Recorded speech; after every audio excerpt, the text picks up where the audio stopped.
Baik, Assalamualaikum warahmatullahi wabarakatuh. Alhamdulillah wa syukru ala ni'amillah. Wassalatu wassalamu ala rasulillah wa ala alihi wa sahbihi wa mawala amma ba'du. Saudara-saudara mahasiswa pengembangan masyarakat Islam yang sangat berbahagia, sehat selalu ya. Alhamdulillah di siang hari ini kita kembali dapat dipertemukan untuk melangsungkan perkuliahan etika dakwah, pertemuan yang ke-8 ya. Setelah minggu yang lalu kita melaksanakan ujian tengah semester. Ini di pertemuan 9, pokok bahasan kita dengan profesionalisme dai dari kajian etika dakwah.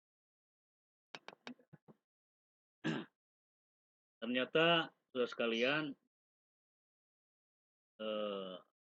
dai ini menjadi sorotan, menjadi fokus dalam etika dakwah. Menandakan bahwa keberhasilan dakwah ini ditentukan oleh dai. Jadi penentunya itu dai. Memang mungkin satu pandangan mengatakan mungkin dari metodologi dakwah. Sebetulnya metodologi dakwah juga harus sampai ke sini pemahaman. Atoriku ahamu minal madah, bahwa metode lebih penting daripada materi. Ini seperti perkataan seorang balik kondang yang sekarang nggak usah disebutkan namanya. Materi boleh sama bahasa pun. Tapi ketika materi ini disampaikan oleh orang membalik kondang seperti dirinya, ini efeknya luar biasa bagi madung itu, bagi halayak itu. Nilai etika bahkan apa namanya, kalau diapresiasi, nilai apresiasinya itu lebih tinggi. Umpama diapresiasi dengan duit, kalau dia yang menyampaikan paling dihargai 50.000. Tapi kalau materi ini disampaikan olehnya sebagai mubalik kondang, maka nilai apresiasi mungkin 5 juta bahkan sampai ke 20 juta dengan materi yang sama. Itu karena apa? Karena saya ceramah pakai metode katanya. Jadi metode ini penting katanya. Atori kahamu midal. Tapi sekarang muncul lagi kaidah yang baru. Justru adai ahamun minatorik wal madah gitu.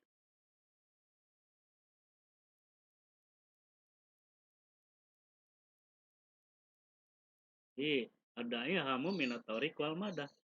Nah ini justru lebih penting daripada sekedar torik juga mah. Ada kalanya walaupun piawai walaupun bagus ya seseorang, tetapi misalnya langgar kode etik itu si dai itu, atau tidak ada kudwah, satu kesempatan baru tahu dia menyampaikan bab tentang dia tidak mau mengamalkannya. Misalkan topiknya hidup sederhana tapi dirinya sendiri selalu glomor, misal pesta pora, apalagi sampai ke tingkat bermain wanita. Ini berat itu ya. Sehingga memang faktor dai ini menjadi penentu keberhasilan. Sehingga orang itu, ah, dainya aja tidak mengamalkan, yang saya dengar-dengar dakwah misalnya gitu ya. Misalnya saja terjadi.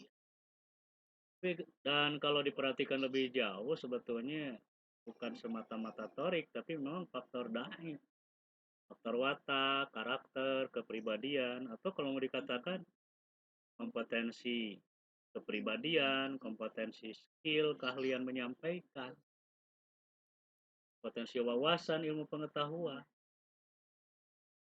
piawai menyampaikan, tapi dari sisi bobot atau ketika diuji dengan ujian yang lain, yang angkat tangan, ya pil dacil misalnya. Tapi sebagai jadi dai itu perlu mumpuni juga, harus mampu juga, siap juga berdialog, memecahkan problem dengan benar, tidak asal bunyi. Masyarakat itu ada juga yang suka ingin mencari kepuasan dari sisi pemahaman agama. Tidak cukup dengan retorika saja yang dia sampaikan. Kadang retorika itu lebih kepada pembelaan diri. Apa namanya itu apologia, ya, apologetik. Padahal yang dibutuhkan itu adalah objektivitas, misal dalam hal pemecahan berkait dengan problem. Berkait juga dengan dai ini mentalitas, kan tidak semua orang yang mengilmui dakwah, misalnya kemudian dia jadi piawai berdakwah atau mau berdakwah. Tidak sedikit orang ya ngomong teori ya, tapi kalau urusan harus apa namanya harus tampil berdakwah, nah saya mah mau kanu lain lah. Saya mah kalau ngomong teori ayo, tapi kalau harus praktek dakwah nanti dulu. Rumah gitu karena belum bisa mengamalkan.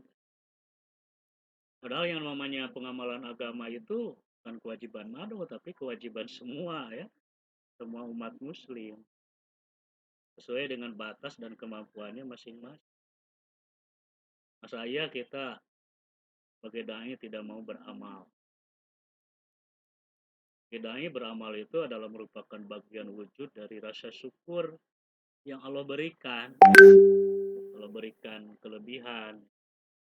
Allah padallallahu ba'dakum ba'da, Allah lebihkan sebagian kamu atas sebagian yang lain. Allah telah memberikan fasilitas hidup ini adalah untuk digunakan dalam beribadah. Allah jadikan pendengaran, Allah jadikan penglihatan, Allah beri kita kaki. Tentu bukan sekedar untuk melangkah, bukan sekedar sehat secara jasmani, tapi juga harus afiat.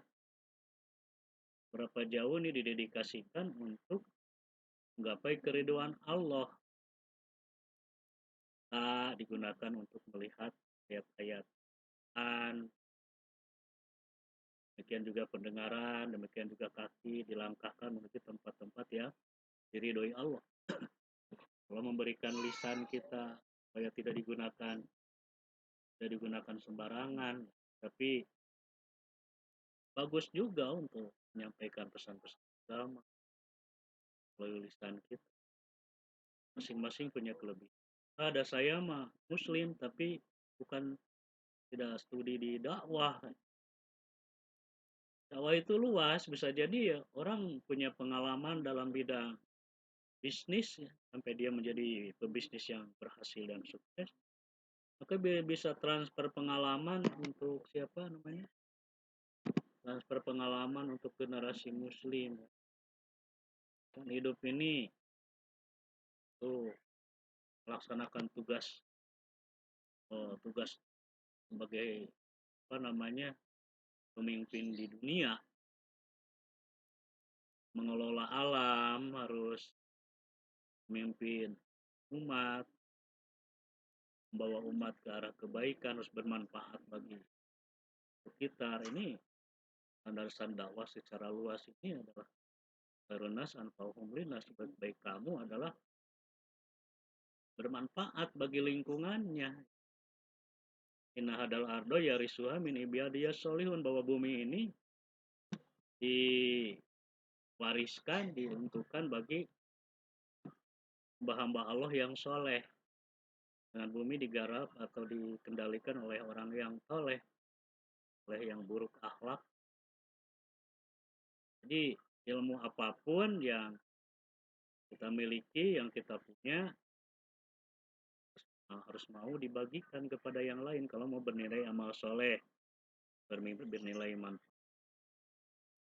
Tidak mata ibnu Adam min kata amalu ila min salasin, zakatun jariyah au ilmin yuntafa'u bih waladin sholih. Nah,